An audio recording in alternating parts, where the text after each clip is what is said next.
আসসালামু আলাইকুম। প্রিয় ডেন্টাল স্বজনবৃন্দ, আশা করছি আপনারা সবাই ভালো আছেন। আজকে আপনাদের সাথে আমার সলভ ক্লাস আ জেনারেল ফিজিওলজি এবং রেসপিরেটরি সিস্টেম।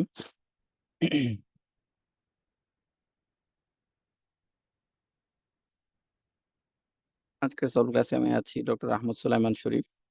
আমি ফেইসবি রেসিডেন্ট আ হিসেবে আছি ডিপার্টমেন্ট অফ প্রস্থোডন্টিক্স বিএসএমএমইউ তে। আজকের আ যে সলভ ক্লাসটি, এই সলভ ক্লাসের যে টপিক, জেনারেল ফিজিওলজি এবং রেসপিরেটরি সিস্টেম। মূলত রেসপিরেটরি সিস্টেমটাতেই আমরা বেশি হাইলাইট করব। কারণ এই জেনারেল ফিজিওলজির তুলনায় রেসপিরেটরি সিস্টেম থেকে প্রশ্নটা বেশি হয়। আর রেসপিরেটরি সিস্টেমের মধ্যে কিছু একদম বিখ্যাত কিছু টপিকস আছে, বিখ্যাত কিছু পয়েন্ট আছে যেগুলো আসলে না পড়লে এগুলা খুব বেশি ভুল হবে। যেমন আপনারা হয়তো লেকচার ক্লাস সবাই জেনেছেন। যেমন আ একটা হচ্ছে যে কার্ভ, হ্যাঁ? অক্সিমোগ্লোবিন ডিসোসিয়েশন কার্ভ। রাইট সাইডে কখন শিফট হয়, লেফট সাইডে কখন শিফট হয়, P50 কখন বাড়ে, P50 কখন কমে। তো এই বিষয়টা খুবই ইম্পোর্টেন্ট। তারপরে diffusion through a a membrane, হ্যাঁ? একটা মেমব্রেনের মাঝখান দিয়ে যখন ডিফিউশন হয়, তখন এই ডিফিউশনটা কয়েকটা ফ্যাক্টরের সাথে প্রপোর্শনাল আবার ইনভার্সলি প্রপোর্শনাল। তো এই বিষয়টা জানতে হয়। তা মূলত এছাড়াও ১ম দিকে আছে আ যেমন আন সারফেক্ট্যান্ট। তো এই সারফেক্ট্যান্টটা খুবই ইম্পোর্টেন্ট। এছাড়াও আরো আছে যে আ লাং এর কমপ্লায়েন্স। তো এই সারফেক্ট্যান্ট এবং কমপ্লায়েন্স অলমোস্ট রিলেটেড। তো এই বিষয়গুলা থেকে প্রতি বছরই দেখা যায় যে মানে ঘুরে ফিরে এইগুলা অন্যান্য টপিকসও আছে বাট এগুলো থেকে একটু বেশি প্রশ্ন হয়। তো আ এই টপিকগুলো একটু ভালো করে দেখে যাবেন। পরীক্ষার আগে বিশেষ করে সব টপিক তো আমরা দেখতে পারি না। বাট এই টপিক গুলো একটু দেখে যাবেন রেসপিরেটরি সিস্টেম থেকে। তো আমরা আর দেরি না করে আমাদের আস মা মূল সলভ ক্লাসে চলে যাচ্ছি। ১ম কোয়েশ্চেনটা হচ্ছে যে টাইপ 2 নিউমোসাইট, হ্যাঁ? যে টাইপ 2 নিউমোসাইট সম্পর্কে বলছে যে এটা কি surface area more than 97% cover করে? আসলে আমরা জানি যে আ 95% যে অ্যালভিওলার ইপিথেলিয়াল যে সারফেস এরিয়াটা, ইপিথেলিয়াল সারফেস কভার করে মূলত হচ্ছে টাইপ 1 সেল, হ্যাঁ? আর যে 5% থেকে ওই 5% কভার করে হচ্ছে আ না type 2 pneumocyte. So option A false. Option B তে আছে কি যে responsible for alveolus repair. Okay. Secretory in nature, secrete surfactant at 9 month of gestation. তো ৩ টাই ট্রু।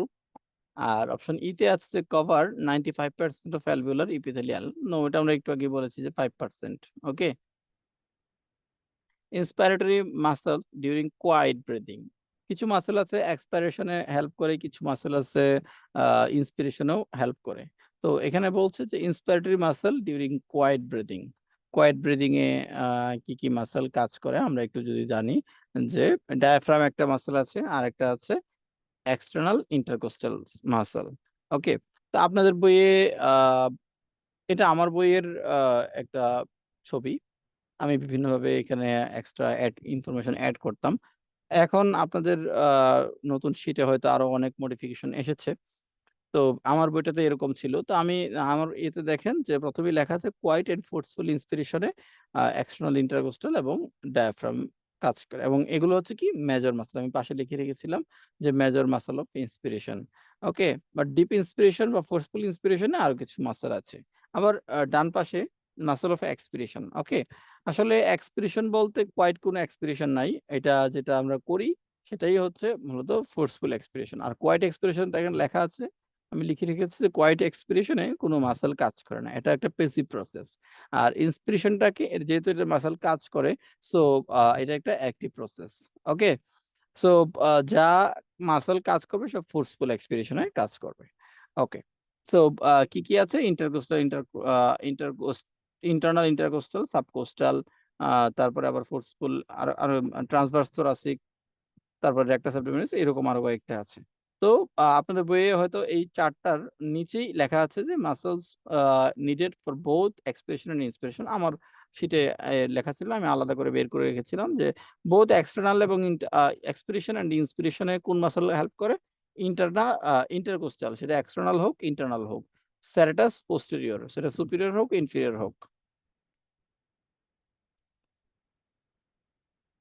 ওকে, ফিজিওলজিক্যাল ডেড স্পেস ইনক্রিজিং, তিনটা কন্ডিশন আছে যে এই তিনটা কন্ডিশনে ফিজিওলজিক্যাল ডেড স্পেসটা বাড়ে। আমরা জানি যে অ্যানাটমিক্যাল ডেড স্পেস আছে যেটা ন্যাচারালি থাকে, আর ফিজিওলজিক্যাল ডেড স্পেসটা কিছু ডিজিজ কন্ডিশন আছে যে আরো যখন অ্যাড হয় তখন সেটাকে আমরা বলি ফিজিওলজিক্যাল ডেড স্পেস। মানে অ্যানাটমিক্যাল যে ডেড স্পেসটা এটার সাথেও আরো যখন মানে বডির কোন ডিজিজড কন্ডিশনে ডেড স্পেসের পরিমাণটা বেড়ে যায় তখন সেটা হয়ে যায় physiological dead space.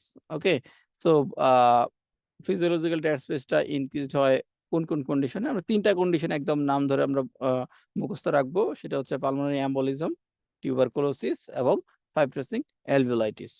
Okay, so option A, option B, C and D, এই তিনটা কন্ডিশনে মূলত ফিজিওলজিক্যাল ডেড স্পেস ইনক্রিজ হয়।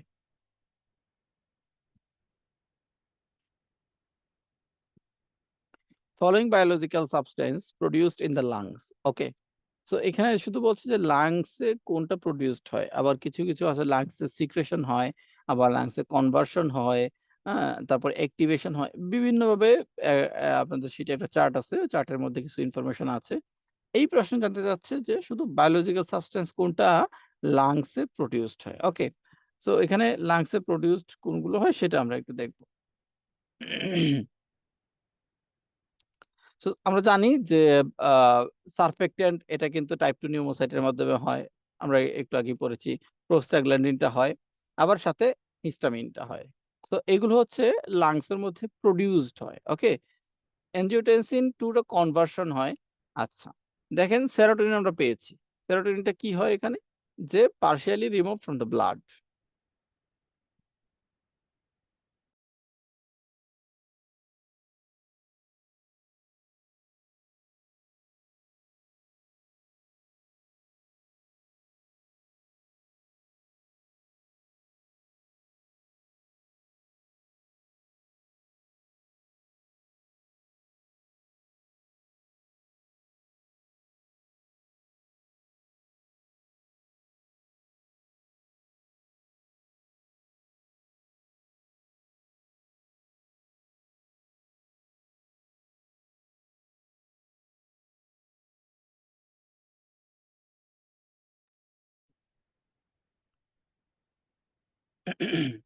ওকে, সো সেরোটোনিনটা হচ্ছে partially remove from the blood.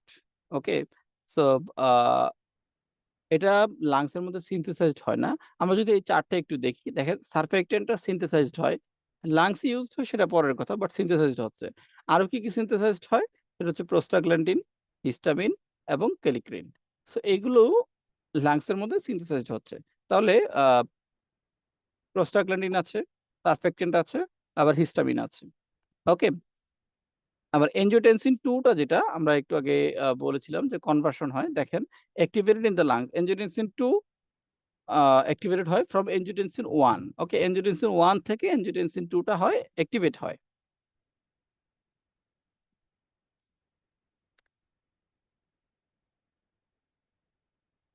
Function of lungs synthesize surfactant for systemic use. Okay, so লাংসটা থেকে যে সারফেক্টেন্টটা সিক্রেশন হয় এটা কিন্তু সিস্টেমেটিক কোনো সার্কুলেশনে যায় না। হ্যাঁ? আমরা জানি যে এটা লাংস এর মধ্যেই কিন্তু ইউজড হয়। মানে that means not systemic use, এটা লোকাল ইউজে ইউজ হয়। So uh option A false. Causes lysis of clot. Okay, clot lysis করতে এটা হেল্প করে। Excretion of ammonia, true. Excretion of ketone body, এটাও true. Convert angiotensinogen to angiotensin 2, এটা false. কারণ আমরা বলেছি কি এনজিওটেনসিন 1 থেকে এনজিওটেনসিন 2 হবে, নট এনজিওটেনসিনোজেন টু এনজিওটেনসিন 2। ওকে?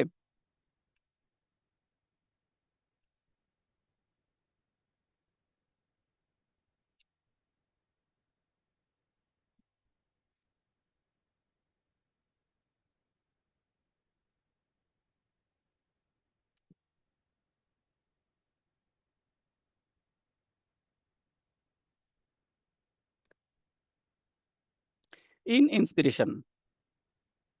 ওকে, ইন্সপিরেশনে কি হয়? যেমন আমরা জানি যে ইন্সপিরেশনে যখন আমরা শ্বাস নেই, লম্বা শ্বাস নিচ্ছি তখন কি হয়? সুপিরিয়র ভেনা কাভা এবং ইনফেরিয়র ভেনা কাভার মাধ্যমে বডির সমস্ত ডিঅক্সিজেনেটেড ব্লাড গুলো আবার পিউরিফাই হওয়ার জন্য আবার দেখা যাচ্ছে যে হার্টে এন্টার করে, হার্ট থেকে আবার এটা লাংসে যায়।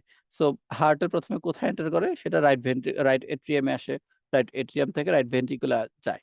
ওকে, সো এতে করে দেখা যায় যে অনেক সময় কি হয়, এতে করে যত বেশি হার্টের ভিতরে ব্লাডটা এন্টার করবে তখন কি হয়, হার্টের পাম্প করার প্রবণতা তত বেশি বেড়ে যায়। ব্লাড বেশি পাম্প বেশি করতে হচ্ছে।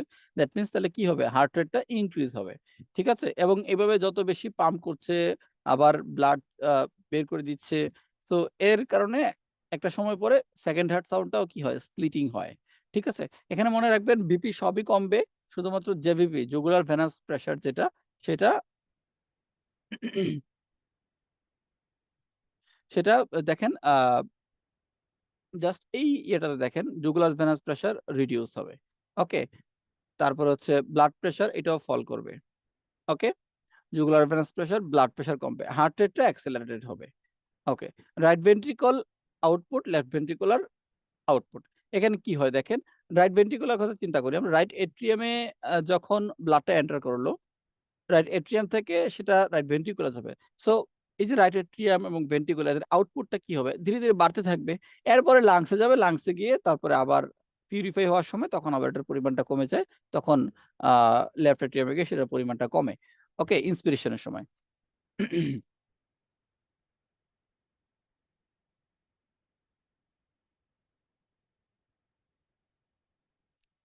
ওকে। So blood pressure option C তে আছে যে ব্লাড প্রেশার ইনক্রিজ। নো, সব প্রেশারই মূলত এখানে কমছে। জেভিপিটাও কমছে এবং রাইট ভেন্ট্রিকুলে যখন ব্লাড আসছে, বেশি পরিমাণ ব্লাড যখন এট্রিয়াম থেকে ভেন্ট্রিকুলে আসছে, তার ইজেকশন টাইমটাও কিন্তু একটু সময় লাগছে বেশি। That means prolong right ventricular ejection time. Example of primary active transport. Primary active transport এটা আসলে আমরা আ মুখস্থ করেই ফেলতে হবে এই টপিক গুলো। যেমন primary active transport, simple diffusion, facilitated diffusion, osmosis, আ উম তো অ্যাক্টিভ ট্রান্সপোর্ট, প্যাসিভ ট্রান্সপোর্ট। এই যে আ জেনারেল ফিজিওলজি টপিকটাতে অনেক পার্থক্য আছে।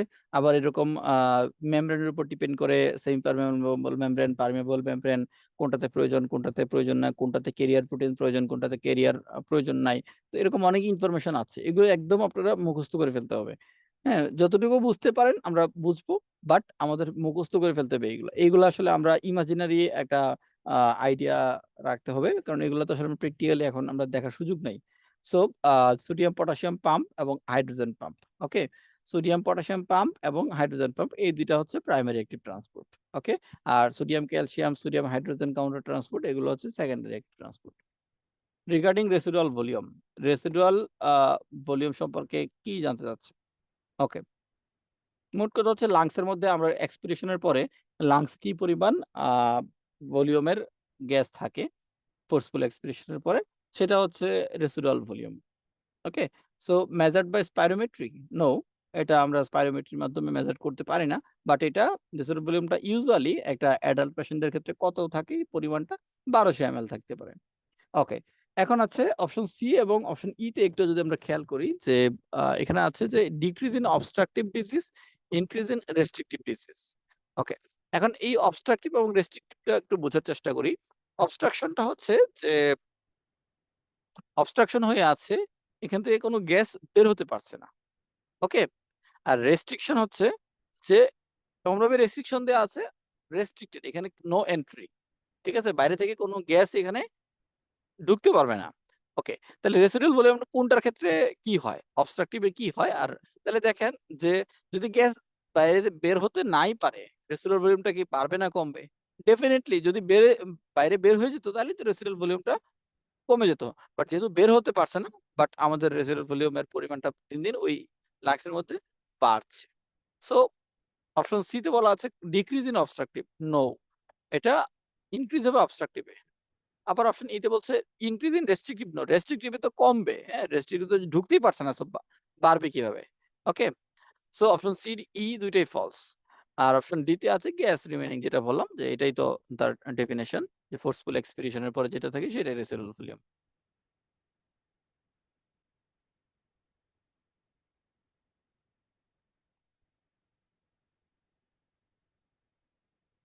Maximum expiration after forceful inspiration. Okay, দেখেন আপনি ফোর্সফুল জুড়ে শ্বাস নিলেন আবার জুড়ে ছেড়ে দিলেন। এই যে দেখেন এখানে টাইডাল ভলিউম, আহ নরমাল যে টাইডাল ভলিউম এটা আছে, তারপর হচ্ছে আহ ফোর্সফুল আপনি যেই ইন্সপিরেশন নিলেন, আবার এখানে নরমাল যেই এক্সপিরেশন করলেন, আবার ফোর্সফুল এক্সপিরেশন, এই সমস্ত কিছু যোগ করে আমরা যেটা পাই সেটার অ্যামাউন্টটাকে আমরা কি বলি? টোটালটাকে একটা ক্যাপাসিটি বলি না আমরা, একটা ভাইটাল ক্যাপাসিটি। এটা টোটালটা হচ্ছে লাংস এর একটা ক্যাপাসিটি। সেটাকে আমরা কি বলছি? Vital capacity.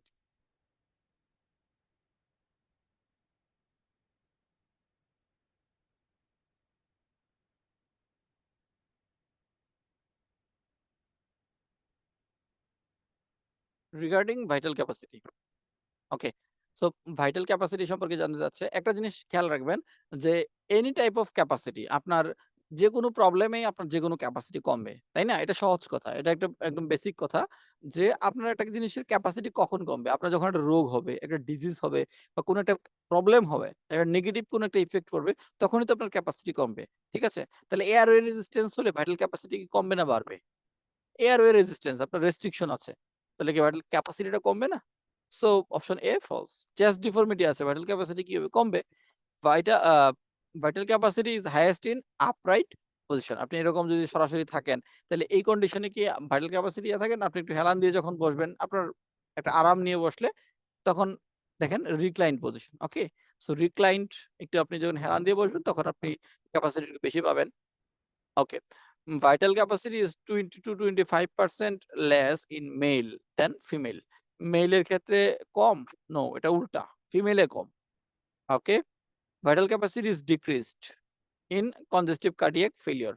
ডেফিনিটলি ডিজিজ এ থাকলে congestive cardiac failure এটা কমবেই। স্পাইরোমেট্রি।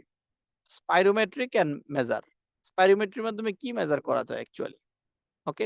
আমরা যদি এখানে মেজারমেন্ট এর কিছু টুলস আছে, হ্যাঁ? Vital capacity, trial volume. দেখেন আমরা যদি এইগুলা দেখি যে ফোর্স এক্সপিরেটরি ভলিউম ফার্স্ট সেকেন্ডে, তারপর ভাইটাল ক্যাপাসিটি আমরা মেজার করতে পারি। ওকে, ভাইটাল ক্যাপাসিটির মধ্যে কি আছে আমরা জানি যে inspiratory reserve volume, expiratory reserve volume আর নরমাল যে টাইডাল ভলিউম সেটা। এই ৩ টা জিনিস আছে। ওকে? সো ভাইটাল ক্যাপাসিটি স্পাইরোমেট্রির মাধ্যমে আমরা ভাইটাল ক্যাপাসিটি মাপতে পারি এবং ভাইটাল ক্যাপাসিটির আন্ডারেই দেখেন টাইডাল ভলিউম আছে। Okay? In older people there is a decrease in. Okay. একটা জিনিস মনে রাখবেন যে বাচ্চা পেশেন্টদের ক্ষেত্রে সারফেক্টেন্ট এর পরিমাণটা একটু কম থাকে। ধীরে, ধীরে বয়স বাড়লে সেটা বাড়ে। যার কারণে লাং কমপ্লায়েন্স টাও বয়স বাড়ার সাথে, সাথে লাং এর কমপ্লায়েন্স টাও বাড়ে। সো ওল্ডার পিপল এর ক্ষেত্রে decrease in lung compliance? No. Lung compliance টা ওল্ডার পিপল এর ক্ষেত্রে অনেক বেশি থাকবে। So residual volume older people এর ক্ষেত্রে ডিক্রিজ হবে? নো। বয়স বাড়লে রেসিডুয়াল ভলিউম দিন, দিন খালি বাড়তেই থাকবে। পুরোপুরি তখন শ্বাসকষ্ট থাকবে। পুরোপুরি যে গ্যাসিয়াস এক্সট্রা যে গ্যাসিয়াস প্রোডাক্ট গুলো আছে সেগুলো বের করতে পারবে না। সো রেসিডুয়াল ভলিউম এর পরিমাণটাও বাড়বে, নট ডিক্রিজ। সো অপশন এ এবং বি দুটোই ফলস। এবং ডিক্রিজ হবে কোনটা? Vital capacity. ডেফিনিটলি বয়স বাড়লে ভাইটাল ক্যাপাসিটি কমবে। চেস্ট ওয়াল কমপ্লায়েন্স দেখেন, চেস্ট ওয়াল এর যে কমপ্লায়েন্স এটাও কিন্তু কমবে। শ্বাসকষ্ট থাকে, ওয়ালের যে রিবস গুলো সেগুলো প্রপারলি এক্সপ্যান্ড করতে পারে না। সো চেস্ট ওয়াল কমপ্লায়েন্স টা কমে। Defence against infection. সো আ ইনফেকশন এর এগেইনস্ট এ আ ডিফেন্স করাটা অনেক পরিমাণ কমে যায়। ইমিউনিটি কমে যায়। Haldane effect. ওকে। সো আ হ্যালডেন ইফেক্ট টা হচ্ছে আ বোর ইফেক্টের পুরোপুরি উল্টো। এখানে আসলে আ অক্সিহিমোগ্লোবিন যে কার্ভটা সেটা লেফট সাইডে শিফট করে হ্যালডেন ইফেক্টে। আর বোর ইফেক্টে রাইট সাইডে শিফট করে। ওকে? সো আমরা এখানে যেকোনো একটা ইফেক্ট মনে রাখবো। তাহলে অপরটা আমরা ইজিলি বের করতে পারবো। আর যদি ২ টাই পড়েন তাহলে পরীক্ষার হলে মাথাটা এত পরিমাণ গরম থাকে যে আপনি তখন কনফিউজড হয়ে যাবেন। আপনি পারেন সবকিছুই কিন্তু ওই মুহূর্তে আপনি কনফিউজড হয়ে যাবেন। তাড়াহুড়া করতে গিয়ে। ওকে। সো আমরা যদি বোর ইফেক্টটা মনে রাখি, বোর ইফেক্টে কি হয়? অক্সিজেন এবং হিমোগ্লোবিনের ছাড়াছাড়ি হয়ে যায়। ঠিক আছে? তখন সেটা কার্বন ডাই অক্সাইডের সাথে বাইন্ড করে ফেলে। বোর ইফেক্টে।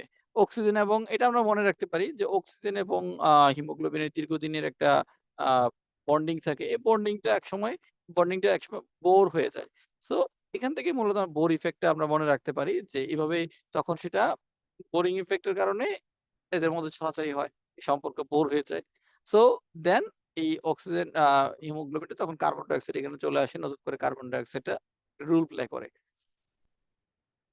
বাট হ্যালডেন ইফেক্টে কি হয় দেখেন, সো এই বোর ইফেক্টে অক্সিমোগ্লোবিন কার্ভটা রাইট সাইডে শিফট করে। বাট এই হ্যালডেন ইফেক্টে এসে কি হয়? অক্সিমোগ্লোবিন কার্ভটা উল্টো লেফট সাইডে শিফট করে। তাহলে অপশন এ তে রাইট আছে, এটা false.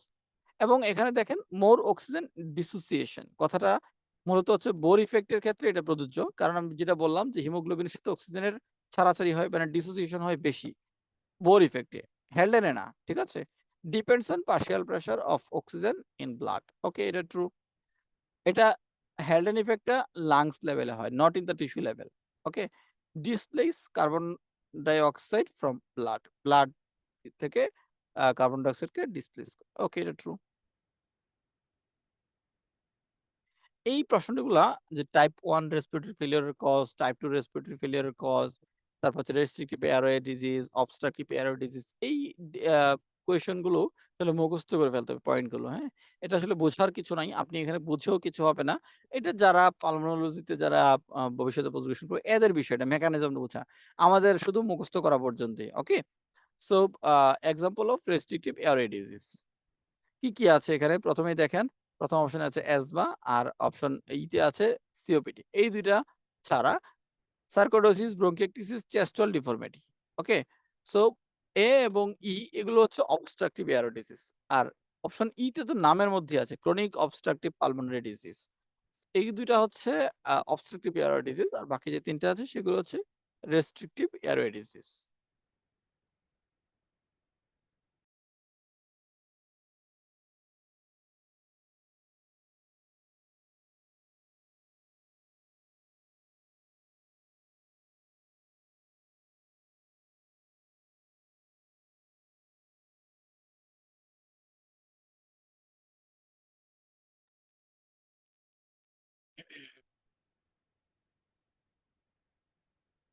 Okay, compliance of the lung. Lung এর কমপ্লায়েন্সটা গ্রেটার হয় কখন? মানে লাংসটা কখন বেশি এক্সপান্ড করে? ওকে? সো আমরা জানি যে অ্যাপেক্স এর দিকের যেই অংশটুকু এটা অনেকটা সরু থাকে বা চিকন থাকে, বেসটা একটু ওয়াইড থাকে। ওকে? সো যেটা বেশি ওয়াইড সেটাতে এক্সপানশন বেশি হবে, কমপ্লায়েন্সটা তার বেশি হবে। তো lung compliance of lung is greater in apex than base. No, এটা উল্টো। বেসের দিকে কমপ্লায়েন্সটা গ্রেটার থাকবে। ওকে? এবং আমরা বলেছিলাম যে অ্যাডাল্টদের ক্ষেত্রে কমপ্লায়েন্সটা বেশি হয়। Is greater in adults than infants. Okay, এটা true. Greater in standing than recumbent position. Actually এখানে দেখেন স্ট্যান্ডিং কন্ডিশন যদি থাকে শোয়ার চেয়ে লাংয়ের কমপ্লায়েন্সটা স্ট্যান্ডিং কন্ডিশনে তার ভালো কমপ্লায়েন্স পাওয়া যায়। During forceful respiration then normal tidal quiet breathing. No, normal quiet breathing এই বরঞ্চ তার কমপ্লায়েন্সটা বেশি থাকে। যখন একটা ফোর্স দেওয়া হয় তখন কমপ্লায়েন্সটা আসলে নেগেটিভ প্রেশারের কারণে তখন কমপ্লায়েন্সটা কমে যায়। ওকে। lung is greater than the compliance of the lung and thorax together. ওকে, চিন্তা করেন যে এটা ট্রু বলা হচ্ছে লাং একা যতটুকু কমপ্লায়েন্স করবে, লাং এবং লাং এর বাইরের দিকে যে থোরাসিক ক্যাভিটি আছে, যখন লাংসটা এক্সপান্ড করে তখন কিন্তু তার চারপাশের যেই থোরাসিক ক্যাভিটি বা রিবস আছে সেটার সাথে কন্টাক্টে আসলে সেটার এক্সপানশনটা কমে যায়। বাট যখন থোরাসিক কোনো ক্যাভিটি থাকে না, একাই লাংস এক্সপান্ড হয় তখন সেটা কিন্তু বেশি করতে পারে। ওকে? সো আ লাংসের কথা যদি বলি, শুধুমাত্র লাংস একা যতটুকু কমপ্লায়েন্স করবে এটা লাংস এবং থোরাক্সের বা থোরাসিক ক্যাভিটির কমপ্লায়েন্স এর চেয়ে অনেক বেশি। সো এটা ট্রু।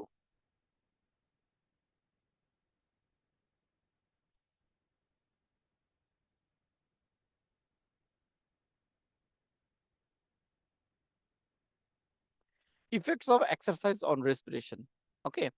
সো রেসপিরেশন এর সময় অ্যাকচুয়ালি কি হয়? আমরা জানি যে রেট এন্ড ডেপথ অফ রেসপিরেশনটা অনেক বেশি বেড়ে যায়। ওকে? বাট কয়েকটা জিনিস একটু নরমাল থাকে। Partial pressure of oxygen, carbon dioxide এবং পিএইচ, এই জিনিসগুলো নরমাল থাকে। তাইলে এবং দেখেন অক্সিজেনের যে কনজাম্পশন তখন আমরা এক্সারসাইজ করলে কি শ্বাস বেশি জোরে নেই। মানে অক্সিজেন কনজাম্পশনটা বাড়ে। সো অপশন বি টা ফলস, এখানে ডিক্রিজ দেয়া আছে। এবং আমরা বলেছি যে arterial partial pressure of oxygen, carbon dioxide এবং দেখেন অপশন ডি তে বলা হচ্ছে কার্বন ডাই অক্সাইড এক্সক্রিশন কমে। নো, অক্সিজেন যদি আমরা বেশি নিই কার্বন ডাই অক্সাইডও বেশি ছাড়বো। সো ডি টাও false. Partial pressure of oxygen এটা বাড়বে না। Partial pressure of oxygen, carbon dioxide, pH এগুলো নরমাল থাকে। অপশন ই তে সেটাই লেখা আছে যে arterial partial carbon dioxide normal. Surfactant, the surface tension of fluid lining. Surfactant increases the surface tension of fluid lining alveolar walls. Surface টেনশনটাকে increase করে? No, সারফেক্টেন্টের কাজটা হচ্ছে সারফেস টেনশন লোয়ারিং করা। Lowering agent, surface tension lowering agent হচ্ছে surfactant.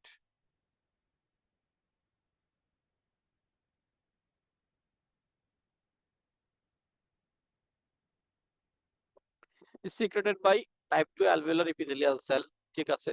decreases the lung compliance? No, surfactant তো বরঞ্চ increase করে কমপ্লায়েন্সটা। increases the fetal lungs during the last month of pregnancy, fetal lungs এর মধ্যে প্রেগন্যান্সির লাস্ট মান্থ থেকে এটা বাড়ে। causes collapsing of the lungs? No, এটা প্রিভেন্ট করে। compared with the base, the apex of upright human lung is higher. ওকে, বেজের সাথে তুলনা করে অ্যাপেক্সের দিকে আহ লাংসের অ্যাপেক্সে কোন বিষয়গুলা বেশি থাকে, হায়ার থাকে অ্যাপেক্সের দিকে। তো আমরা জানি কমপ্লেক্সটা বেজে বেশি, বেসটা একটু ওয়াইড থাকে। এবং এখানে নেগেটিভ ইন্টারপোলার প্রেসারটা একটু বেশি থাকে লাংসের দিকে। নেগেটিভ ইন্টারপোলার প্রেসার মিন্স আপনার ভিতরের তুলনায় বাইরের দিকের যে পরিমাণটা, বাইরের প্রেসারটা একটু বেশি থাকে। সো এটাই বলছে যে অ্যাপেক্সের দিকে নেগেটিভ ইন্টারপোলার প্রেসারটা একটু বেশি থাকে এবং তার এরিয়াটা খুব ছোট এবং সেখানে পার্শিয়াল প্রেসার অফ অক্সিজেনের পরিমাণটা মানে প্রেসারটা বেশি থাকে।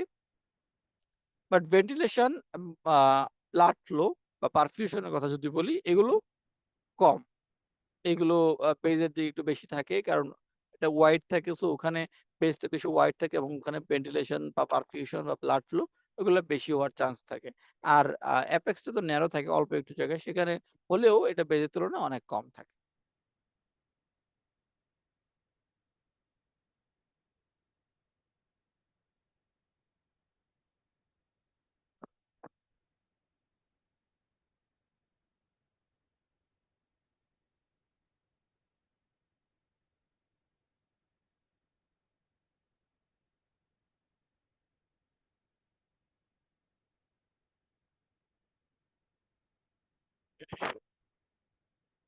Okay, factors shifting oxyhaemoglobin curve to the right. Okay, right সাইডে কোন কোন ফ্যাক্টর অক্সিহিমোগ্লোবিন কার্ভকে শিফট করে? কোন কোন ফ্যাক্টর অক্সিহিমোগ্লোবিন কার্ভকে রাইট সাইডে শিফট করে, সেটা কি কি হতে পারে?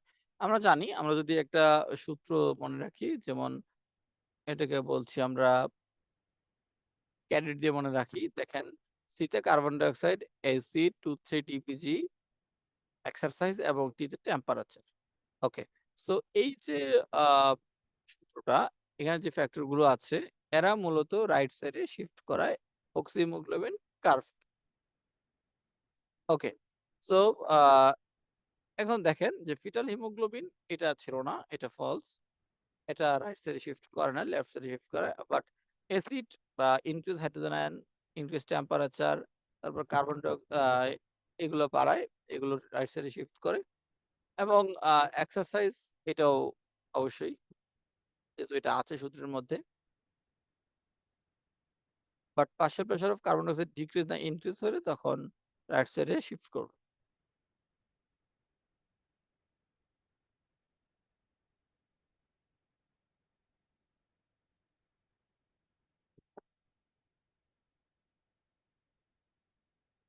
ফ্যাক্টরস দ্যাট ডিক্রিজ P50, যে সকল ফ্যাক্টর কার্ভকে অক্সিহিমোগ্লোবিন কার্ভকে লেফট সাইডে শিফট করে তারাই মূলত P50 কে কমায়। আর যারা রাইট সাইডে শিফট করে তারাই P50 কে বাড়ায়। তাহলে আমরা এখানে দেখবো যে বলছে ডিক্রিজ P50, দ্যাট মিন্স কারা লেফট সাইডে শিফট করায়। ওকে, আমরা রাইট সাইডে কারা শিফট করে এটা আমরা দেখেছি, তাহলে তো ইজিলি বের করা যায়। ক্যাডেট দিয়ে মনে রাখতে পারি। So decrease pH means acidic condition. So acidic condition হলে তো পিভিটি বাড়বে, নট কমবে। Increase carbon die oxide concentration. ওকে, কার্বন ডাই অক্সাইড কনসেন্ট্রেশন যদি বাড়ে তাহলে কার্বন ডাই অক্সাইড কি করতো? PVT K বাড়াতো। বাট এটা তো কমানোর কথা বলছে, সো এটাও ফলস। ফিটাল হিমোগ্লোবিন ঠিক আছে, ডিক্রিজ 2,3 DPG সেটা ঠিক আছে। টেম্পারেচারের কথা যদি চিন্তা করি, টেম্পারেচারটা তো রাইট সাইডে শিফট করায়।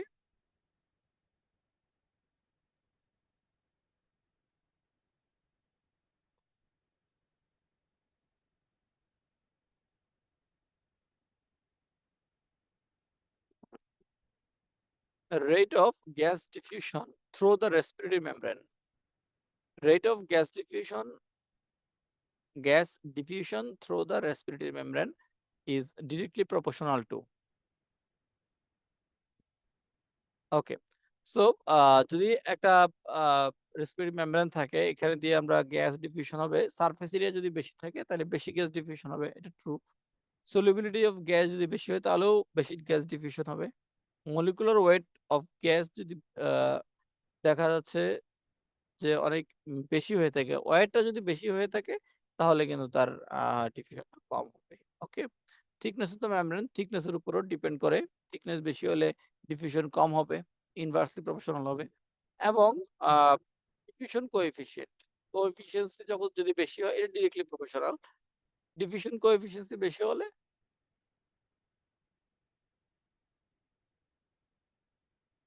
তখন সে গ্যাসের ডিফিউশনটা রেসপিরেটরি মেমব্রেন দিয়ে এটাও বেশি হবে।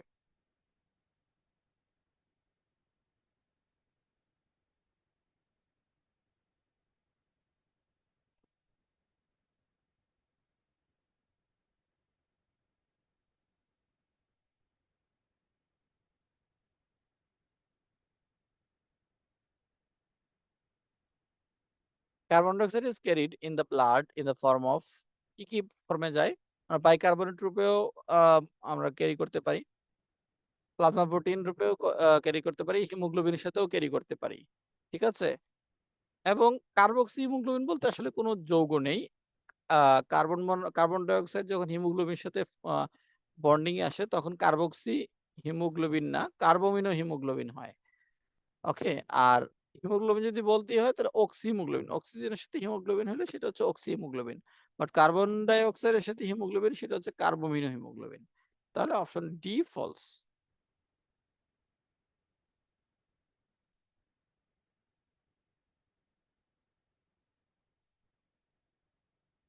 Properties of cardiac muscle.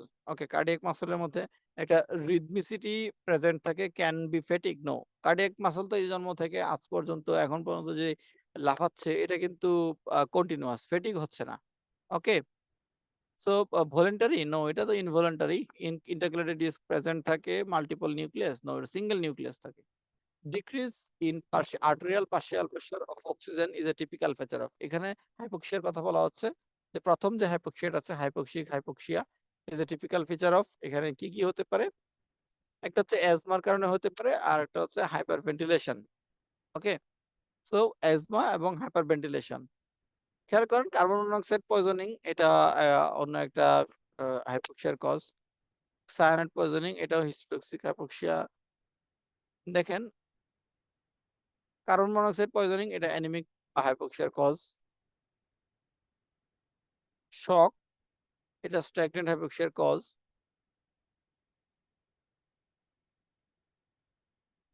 এবং সায়ানাইড পয়জনিং এটা হিস্টোটক্সিক হাইপোক্সিয়ার কজ। শক যেটা বলছি সেটা স্ট্যাগনেন্ট বা ইসকেমিক হাইপোক্সিয়ার cause.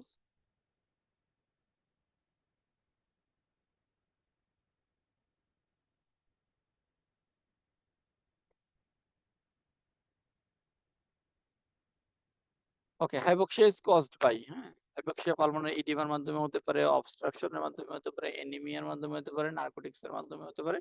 But anti hypertensive drug এর মাধ্যমে হাইপোক্সিয়া হয় না।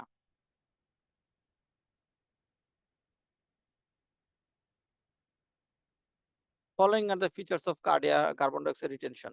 ওকে? সো কার্বন ডাইঅক্সাইড রিটেনশন এর জন্য ফিচার কি আছে যেটা পেশেন্টের কার্বন ডাইঅক্সাইড রিটেনশন হয়? একটা হচ্ছে cold periphery, bounding pulse, flapping tremor, confusion, increase partial pressure of carbon dioxide. Actually uh এখানে কোল্ড পেরিফেরি হয় না, মূলত হবে এখানে ওয়ার্ম পেরিফেরি।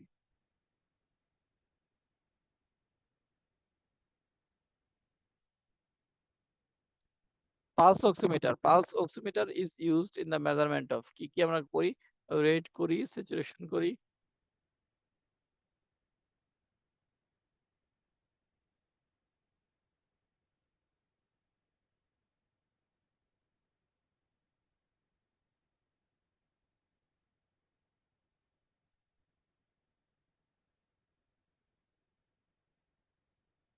ওকে, অ্যাক্টিভ ট্রান্সপোর্ট, এখানে অ্যাক্টিভ ট্রান্সপোর্টে দেখেন মেমব্রেনটা অবশ্যই এখানে প্রয়োজন, এখানে এনার্জিটাও প্রয়োজন হবে অ্যাক্টিভ ট্রান্সপোর্ট, যেহেতু এখানে ক্যারিয়ার প্রোটিনের অবশ্যই নিডেড। স্যাচুরেশনটা হয় মোর rapid than passive transport, active transport অবশ্যই প্যাসিভ ট্রান্সপোর্টের চেয়ে অনেক বেশি র্যাপিড থাকে, যেহেতু এখানে ক্যারিয়ার প্রোটিন প্রয়োজন বা মেমব্রেন থাকে, স্যাচুরেশন হয়। So active transport is rapid than passive. Which molecule and substance can easily pass through the cell membrane? যারা এখানে ধরেন যে লিপিড সলিউবল তারা হচ্ছে ওয়াটার ইনসলিউবল, আর যেগুলো লিপিড ইনসলিউবল তারা হচ্ছে ওয়াটার সলিউবল। ইউজুয়ালি লিপিড যে সলিউবল কম্পোনেন্ট গুলো আছে তারাই মূলত can easily pass through the cell membrane. Okay, so এখানে অ্যালকোহল, অক্সিজেন এবং কার্বন ডাই অক্সাইড এরাই মূলত হচ্ছে লিপিড ইনসলিউবল বা water soluble.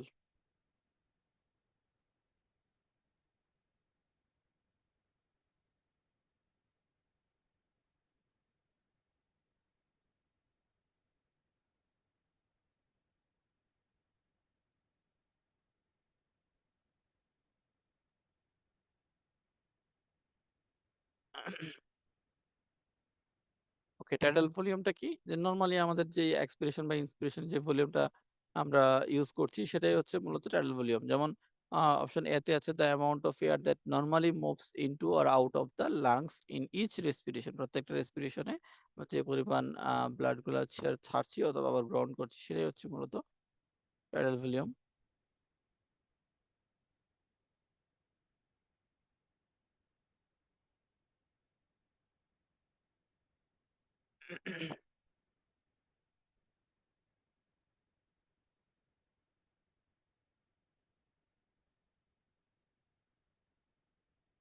Okay, so surfactant is secreted by, আমরা জানি যে টাইপ 2 নিউমোসাইট আছে, type 1 type 2।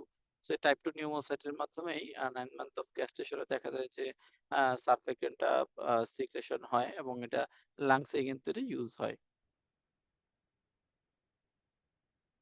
There are three ways by which carbon dioxide is transported in the blood. About 70% of carbon dioxide is transported to the lungs in the form of কোন ফর্মে, যে আমরা কিন্তু একটা প্রশ্নে দেখেছি যে এটা বাইকার্বনেট রূপে যেতে পারে, এটা প্লাজমা প্রোটিনের মাধ্যমেও কিন্তু এটা ক্যারিড হয়, আবার এটা কিন্তু ইন দ্য ফর্ম হিমোগ্লোবিনের সাথে বাইন্ডিং এর মাধ্যমেও কিন্তু এটা ট্রান্সপোর্টেড হয়। ওকে, সো এখানে প্রশ্নটা হচ্ছে যে 70% of carbon dioxide is transported in the form of bicarbonate. Okay, বাইকার্বনেটের সাথে বাইন্ডিং এর মাধ্যমেই 70% carbon dioxide transported to the lungs. A 45 years old patient is suffering from cyanide poisoning, ঠিক আছে? So suffering from cyanide poisoning, you will show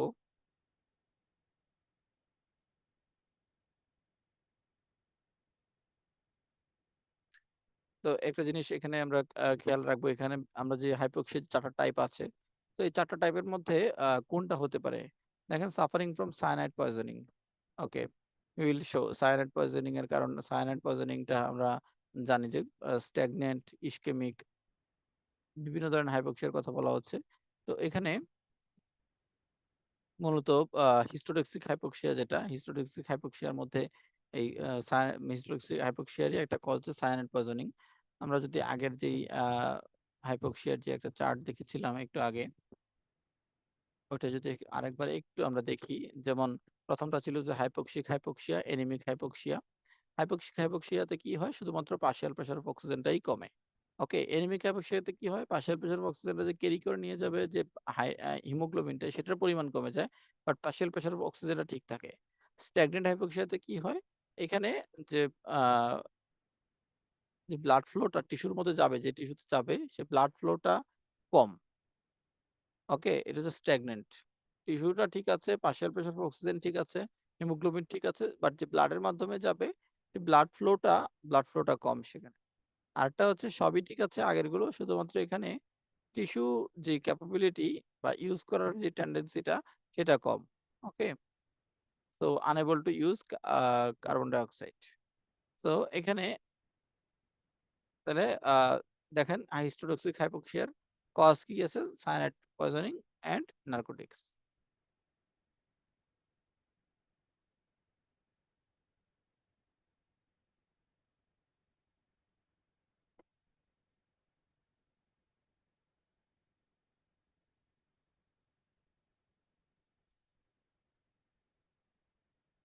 okay, enzyme of mitochondria, এটা ৩-৪টা এনজাইমের নাম দেওয়া আছে বইয়ের মধ্যে, দেখবেন যে এর মধ্যে একটা হচ্ছে pyruvate dehydrogenase. Okay, so pyruvate dehydrogenase enzyme of mitochondria. দেখেন এই যে যেটা বলছিলাম যে আরো আছে citrate synthase, alpha ketoglutarate dehydrogenase. এই তিনটা হচ্ছে এনজাইমস অফ মাইটোকন্ড্রিয়া।